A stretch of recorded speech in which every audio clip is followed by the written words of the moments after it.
Right, hey all, welcome to yet another podcast. So today we'll be looking into the most important topic on CMMC. So we have our guest today, who is one of the leading practitioner of CMMC, and he has done multiple audits and multiple consultancy related activities on this. And I'll introduce you today our speaker, Reddy. Welcome to the session. Yeah, hi Sudhar. Thank you. Thanks for introducing. So myself, Reddy.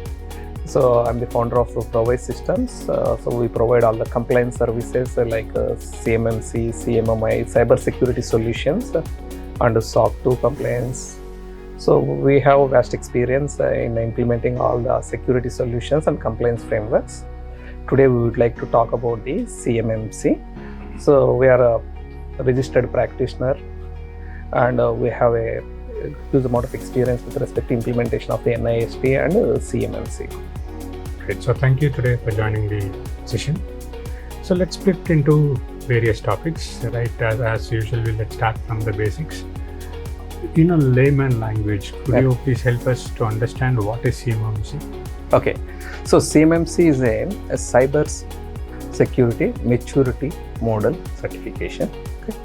So this particular thing talks about how a defense contractor, how a federal contractor in US who is supplying services to the DODs, any data like federal contracting information or controlled unclassified information, CUI, how this data is secured and safeguarded to ensure that this data is not misused or is not gone to unauthorized resources, how it is safeguarded.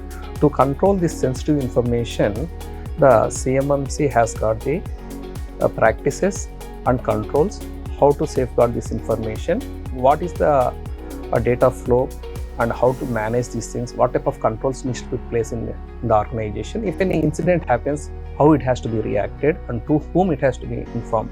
All those type of controls are covered as part of the CMMC framework. Right. So this is primarily like when you are handling with the defense contractors or vendors, whoever is providing services to the DOD, Department of Defense, those has to comply to work on these federal contracts. All right. So earlier it used to be the NIST, which was also catering to the Department of Defense or to the Fed. Now has CMMC replaced NIST or? No. See, the difference I will explain. See, NIST has a 800-171. Okay, this particular standard has got the controls. What are the controls? Any contractor who is having the sensitive information like CUA, how they have to manage, what type of controls they need to be in place, what controls they need to be followed, is documented as part of the NIST 800-171. After implementing, they have to do a self-assessment. There are 110 controls. These 110 controls has to be implemented, and they can do a self-assessment and they can report to the, they can communicate to the agencies as through SPRS website. But whereas a CMMC is not a self-assessment program. CMMC is built on the same NIST 800-171 standard. So same 110 controls are there for a CMMC level 2. Okay, but it is validated and certified by a certified third-party assessor, C3PO. C3PO has to come and certify and validate.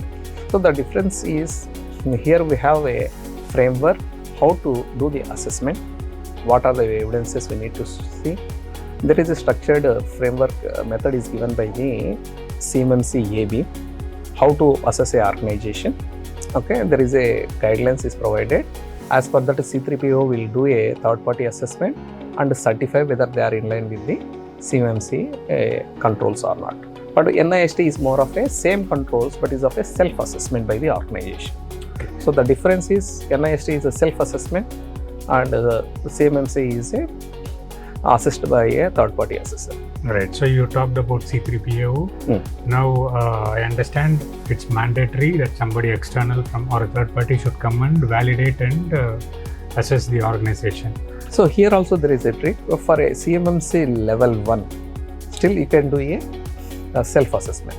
If it Okay. is so, level 1 has got 15 practices. Mhm. So these 15 practices are controls.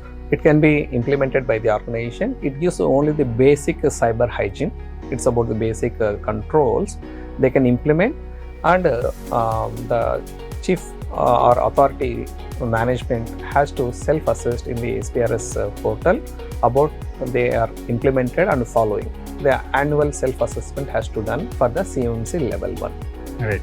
For So- a CMMC level 2, most of the companies, most of the vendors, they have to go only for the certified third-party assessors. Only very few where they are not handling very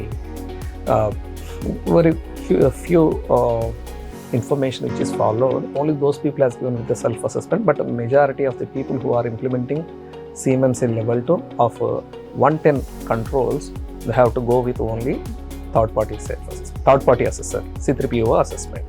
Whereas a level 3, we have both NIST 800-171. On top of that, 172 also has to be implemented. Both 800-171 and 172 they have to implement, and it has to be assessed by defense industrial base assessors also.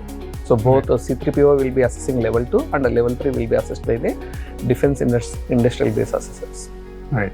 Excellent. So before we deep dive into the various levels, could you also help us to understand who needs to focus more, or who needs to look into CMMC? Say for example, I'm not a direct contractor with the Fed.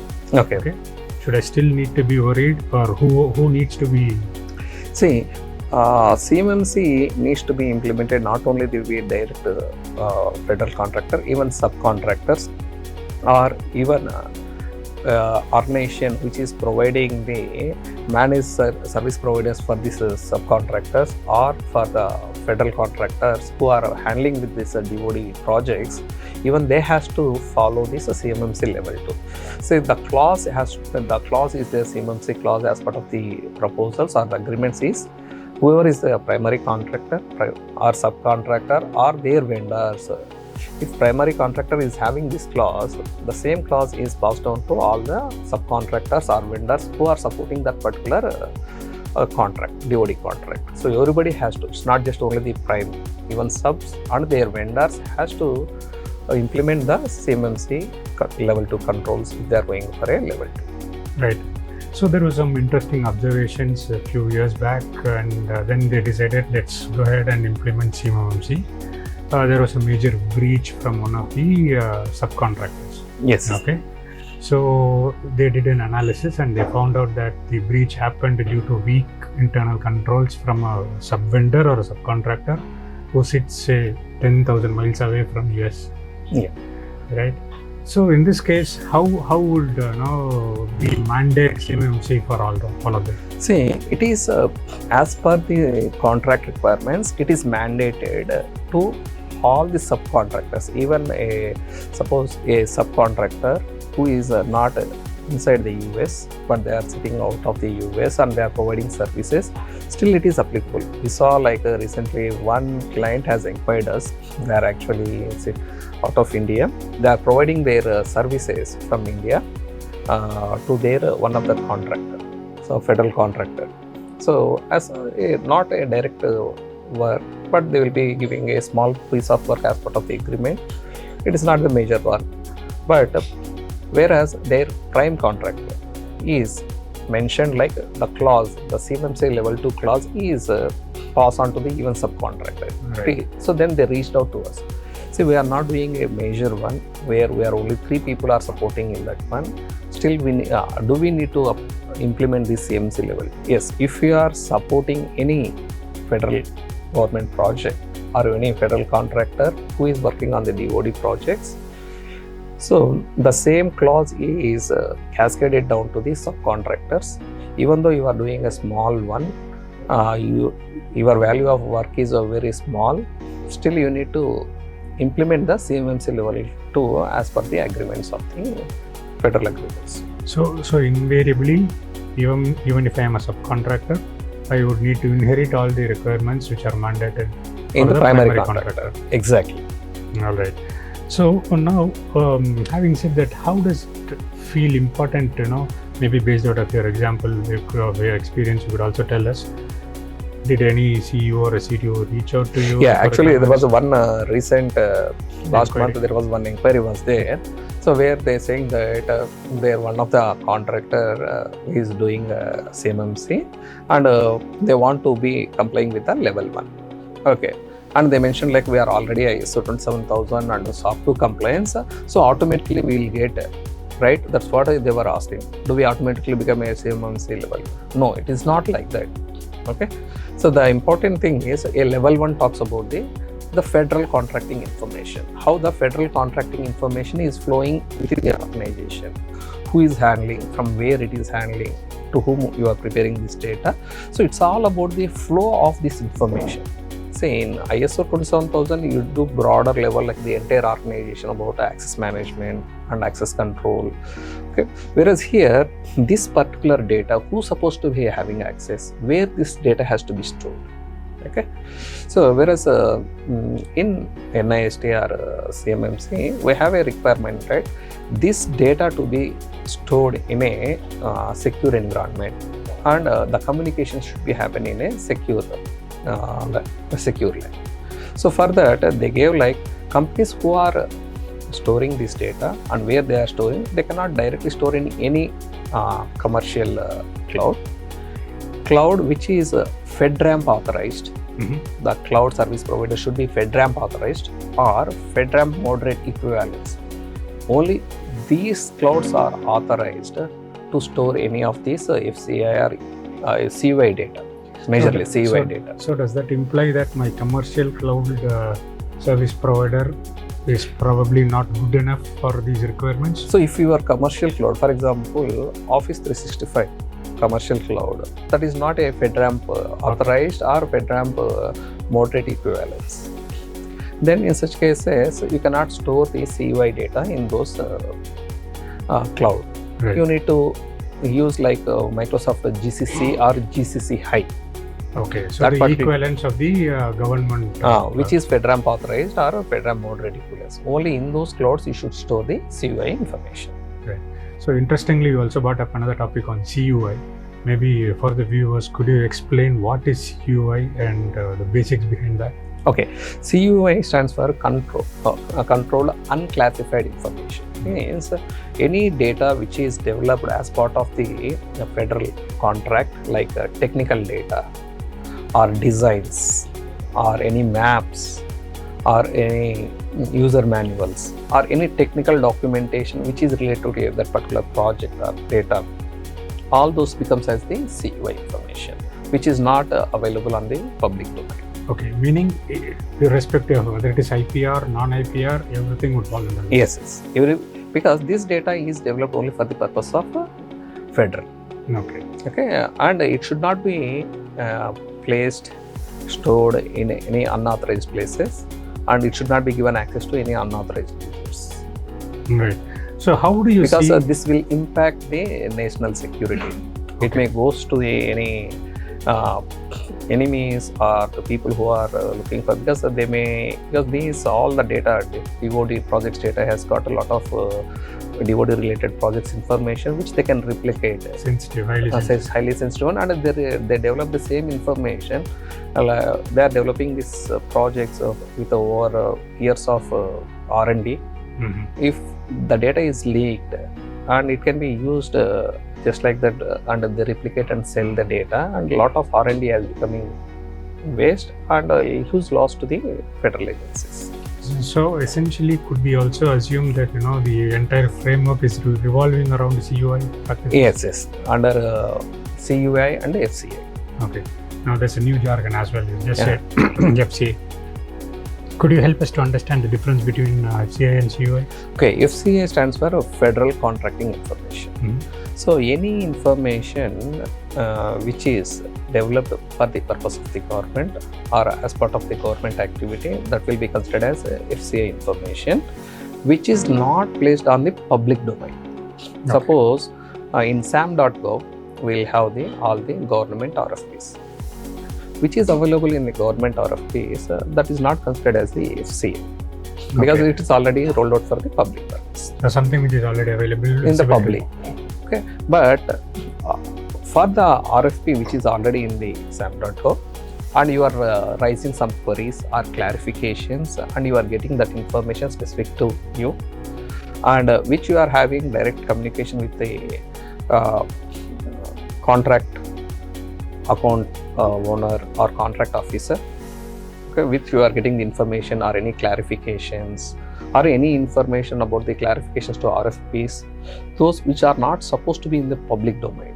All those things are considered as a FCI or as part of the any of the invoicing or anything where you have the contracting information or schedules or project related activities, tasks, whichever is there, all those things also will become as part of the FCI and it should not be placed on any social media or any public domain. It should be safeguarded and secured with a proper cyber hygiene in the organization. So you should be having proper access controls, proper encryption, okay, proper monitoring, and if any incident happens, it should be reporting. Okay. So now I have whatever controls you mentioned, right? I already have this as a part of my ISMS. Okay, in that case, how will the CMMC help to strengthen my defense? Okay, so because the CMMC is specifically about, say, when you are doing at the general organization where we are following, you will be doing at the overall every person data access control you will do. Okay, you will be giving appropriate access, role-based access and all these things. But here in CMMC, it's majorly focusing on how the flow of the FCI data or CUI data is happening in the organization. First, you need to put the boundary. So in the CMMC, there is a myth that entire, like ISO 27000, need not be entire organization should be certified. All right. So certain specific departments. Specific. So the boundaries you need to define, the scope you have to define, where is the FCI data or CUI data is flowing in the organization. You should be identifying and you should be defining the scope boundaries, and only for those scope boundaries you need to put the access controls, and you can define the enclave of these FCI and CUI data, and you can put the boundaries and you can implement the required infrastructure and access controls and security parameters and monitoring and appropriate training to the employees to implement this and follow these controls. Right. So you also brought up an important topic on setting up the scope for boundaries. Yeah. Assume that I'm a beginner. I don't Okay. set my scope or boundary. Okay. So what next? Where is the team heading to? Is it like a disaster or something else? 100% disaster. Suppose if you don't know the scope, where you are. It's not like I don't know the scope. Okay. I don't fix the boundaries. If you don't fix the boundary, see, the thing is your data is flowing only in a few parts of the organization, for example. Whereas when you are putting this entire organization, you are implementing across the organization, for example, so it costs a lot of infrastructure cost. Okay, for example, in your you have 50 members of organization, whereas only 5 people are touching the FCI data or CUI data. Okay, if you are implementing entire organization, so your cost for the FedRAMP equivalence cloud and secure email. Okay. So it's all doubled up now. Instead of 5 people, you are doing at 50 people. Okay. 10 times more. So And your audit cost, because when you are fixing the scope only for the 5 people, it's easy to perform the audit also, assessment. So in other words, if I understand, I have a 50-member team, and only 10% out of it has access to the FCI. Yes. Right, and CUI. Yes. So would those 10% would only be a part of the CMMC scope? You should define like that first. Okay. Otherwise, you should put the boundary, that segregation you should maintain. Because if you are making, you cannot make everybody as a part of this scope. Because they don't have access. They don't have access. And they are not involved in day-to-day activities. So we need to be clearly identifying who is having the access to the FCI data or CUI data, and if not, you should be putting out of them on this environment, and you should be defining the boundary accordingly, and control should be implemented accordingly. Right. Okay, so now can you also talk briefly about the various levels available today? Yeah, so we have 3 levels, as I mentioned earlier. We have 3 levels. Level 1, it talks about the basic cyber hygiene. We have 15 practices or controls. So it talks about total 6 domains are there for this one. The basic one, how we are safeguarding the information. Only majorly it talks about the FCI data. Level 1 talks about if your organization is having only FCI data, only federal contracting information. And so they don't have any actual project where handling the CUI information. In such cases, they can go only for the FCI. Level 1, federal contracting information. Right. Okay, whereas a level 2. Level 2 is built on NIST 800-171. Okay. Here we have 110 controls. Okay. All the 110 controls to be implemented. These 110 controls covering the 14 domains of the CMMC. There are 14 domains. All the 14 domains are spread across these 110 controls. It has to be implemented about access control, change management, auditing, accountability. Okay, so multiple things are there. Across all these things, these controls to be implemented. And level 1 is self-assessed. Okay. Company can assess by themselves if they have all the required evidences and controls. Whereas a level 2, you should be have FedRAMP authorized or equivalent cloud service provider, and you have secure email.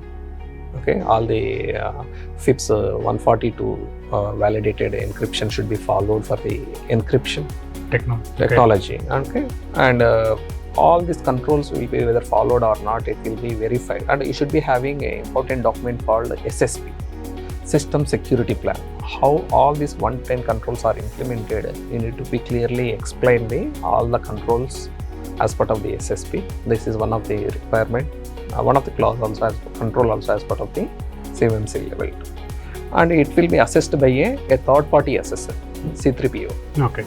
Okay, a team will come and do the assessment. This assessment also happens, first they do the readiness assessment, first they do the scoping. Once your organization is ready, first they will come and do the scoping, then they do the readiness assessment, and they will check if any gaps are there. You will be given some time of 2 weeks.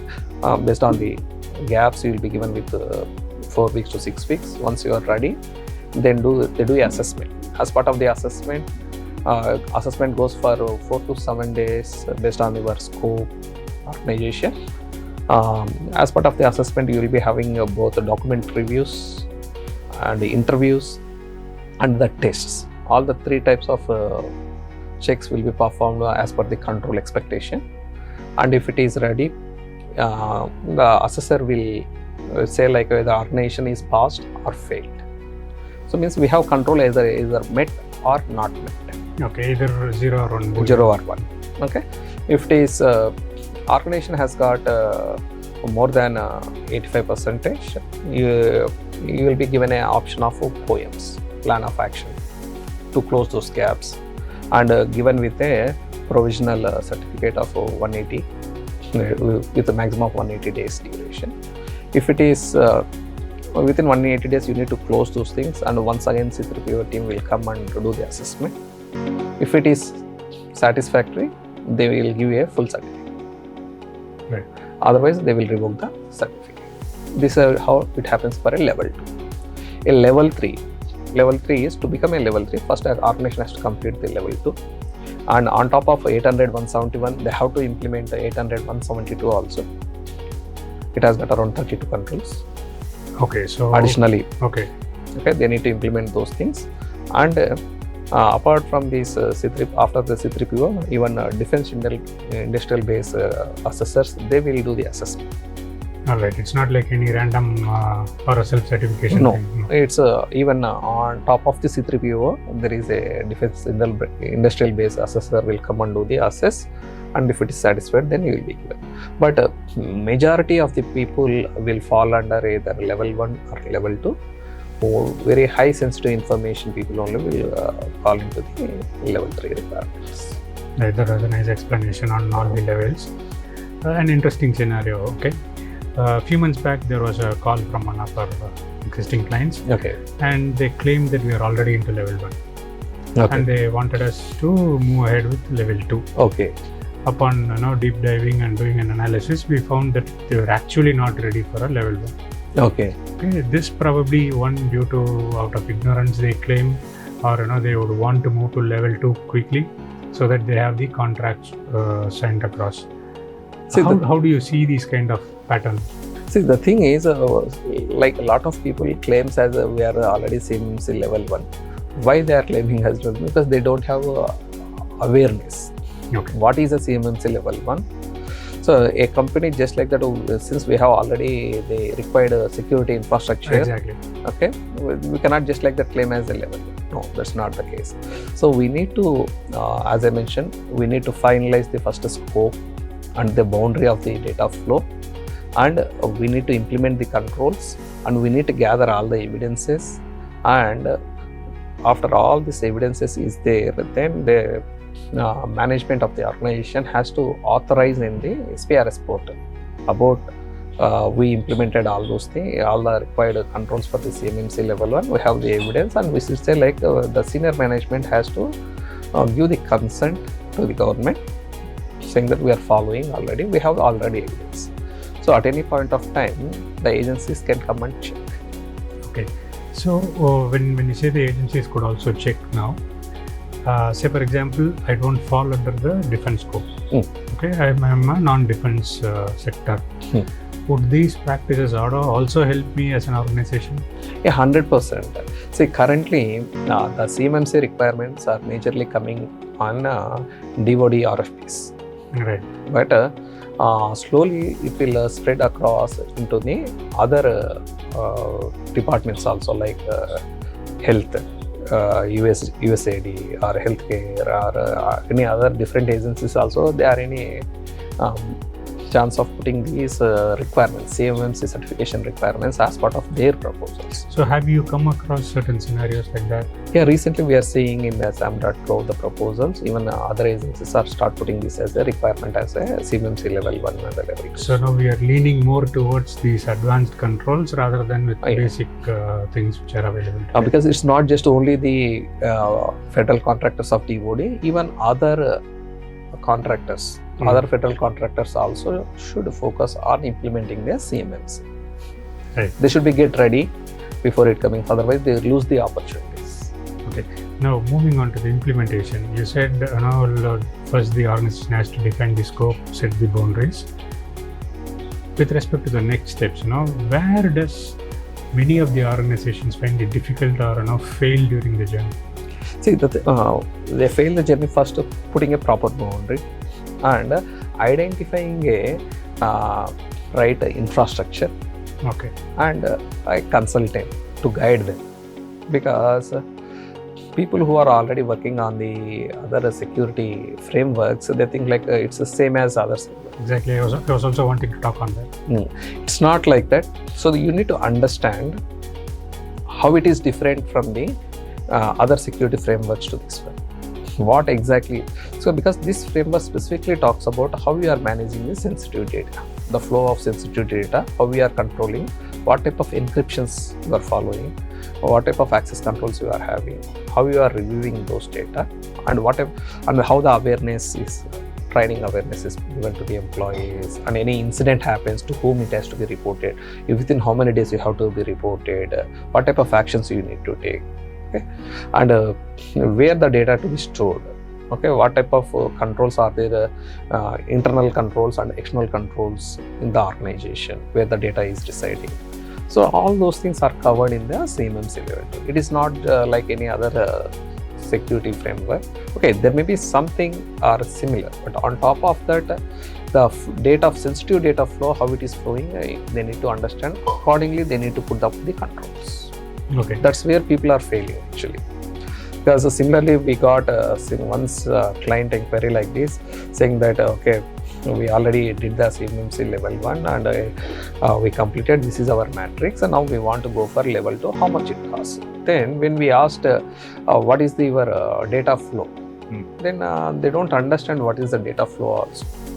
Then we understood like, okay, they didn't do even level 1 also. Okay, so they claim to be level 1, but in reality but even they don't know, like if they want to claim as a level 1, they need to report in some way. in SPRS systems. Even that is also not aware. That's another problem today. I see a lot of people who say we are already compliant, but they don't report They don't it. know like where to report, when they have to claim as a level 1. Unless otherwise you report and get all those formalities in, you cannot claim to be a yes. level 1. I think that's a popular Yeah, misconception. because we need to be have somewhere, because there is no centralized, but they are not supposed to. Okay. They are not supposed to claim. If they are not completed the authorization in the SPRS portal, they are not supposed to claim as a level 1. So, is there any penalty if I just claim something like that? Yeah, so we have a False Claim Act. Okay. In US, we have a False Claim Act. The FCA also. False Claim Act. Not only this one. Any claim you are saying that you are a CMMI or a CMMC or ISO certified, but you are not certified, you are claiming as means it's a False Claim Act, and government will penalize. Okay. So now moving on towards the implementation part. Would it be fair to assume I would need, say, 18 months of time to go ahead from nowhere to level 2 or 3? Yeah, 18 months is a very good time, but even a company is putting efforts because when you are implementing the CMMC, you have technical controls and policies and process and training awareness. To implement the technical controls, you have your IT team. There should be strong IT team who are implementing all these access control or cyber security requirements as part of the organizational security infrastructure. Okay, that's where IT team is required, where they need to implement all the firewall, okay, MFA or encryptions, okay, your Active Directories or Intune, okay, patch management. All these things you need to be followed in the organization. So for that, your infrastructure has to be strengthened. For that, there is a IT team who's supposed to work. Then on top of that, a consultant or an inside resource, a CISO kind of person who has to create policies, procedures, templates to meet these all 110 controls, and you need to develop a SSP. Okay.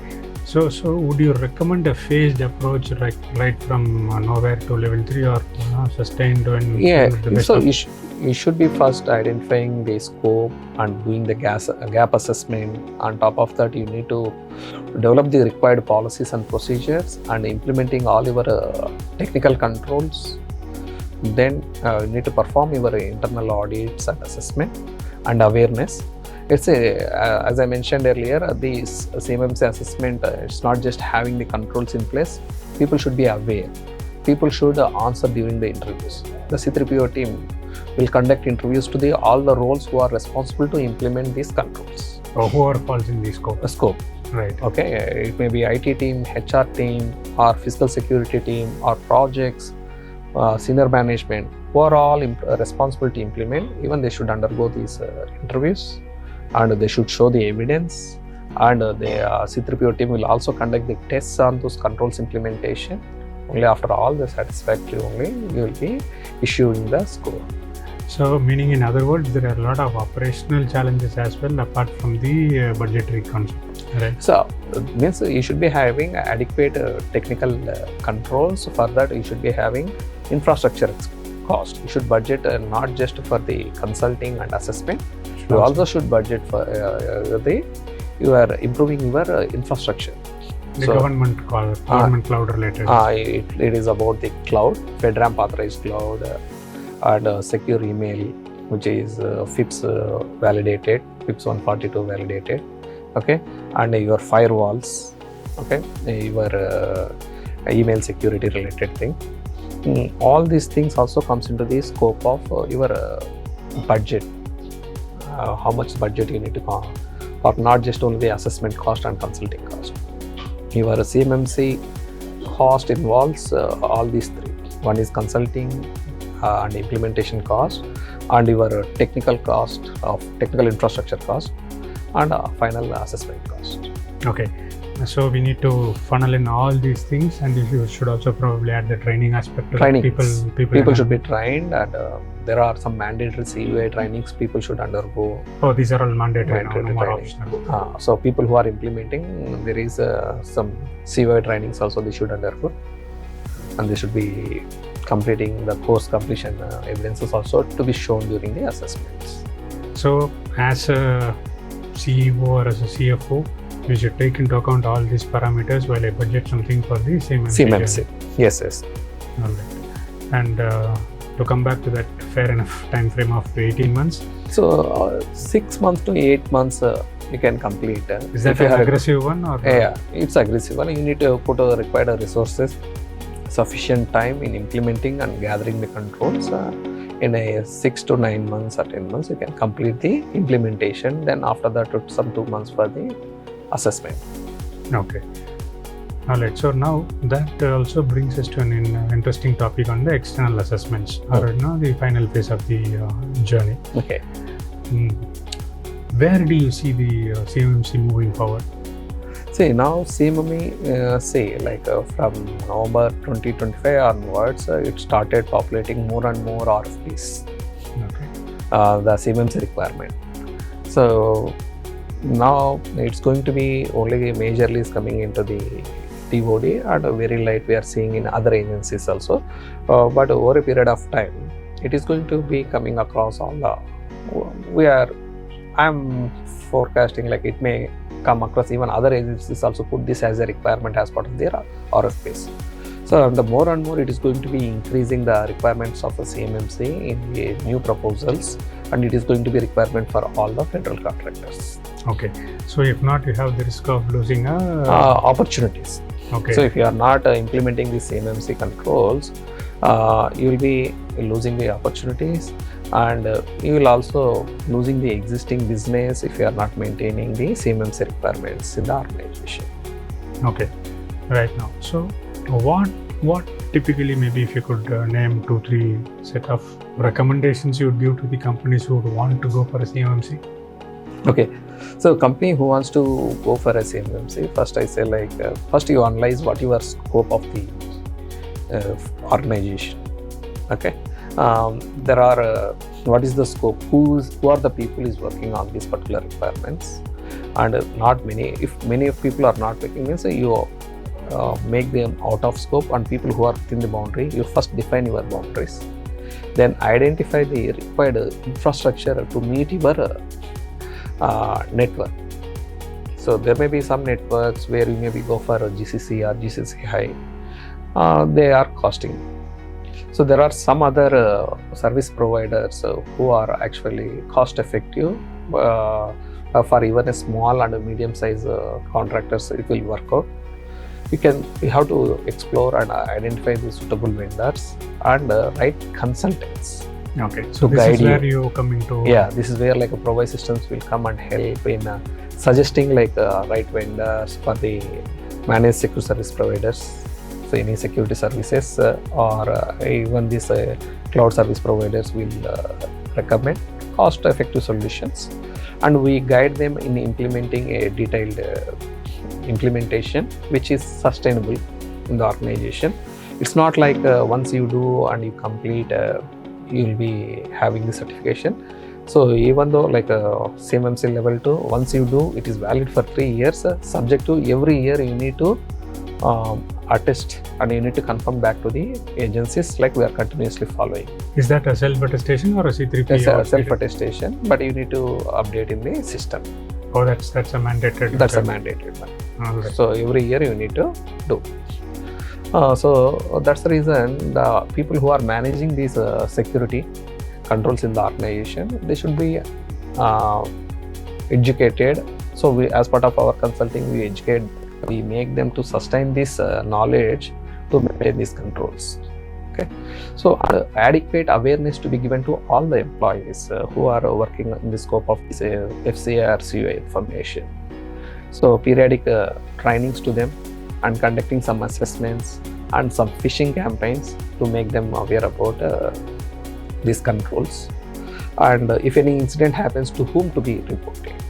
So these are all the things that they should be put into the place to make a successful CMMC assessments in the organization. That's quite interesting. Right. So, before we conclude today's topic, any closing thoughts on? See, the thing is the currently you may see like companies are implementing like a small or subcontractors or other federal contractors, whoever is doing business with maybe DoD or non-DoD, they may think it's more cost to implementing, but still it is required to safeguarding the sensitive information, and also to secure more opportunities you need to invest the required amounts, so that you will be having more opportunities. At the same time, you are safeguarding the sensitive information of the agencies and the organization. So it's typically the board who has to take a call on whether they see it as an expense or an investment to get the new opportunities. Excellent. All right, then. So that brings us to the end of the conversation, Reddy. It was nice talking to you, and we look forward for the next round of discussions. Thank you all for joining today. Have a good one. Thank you.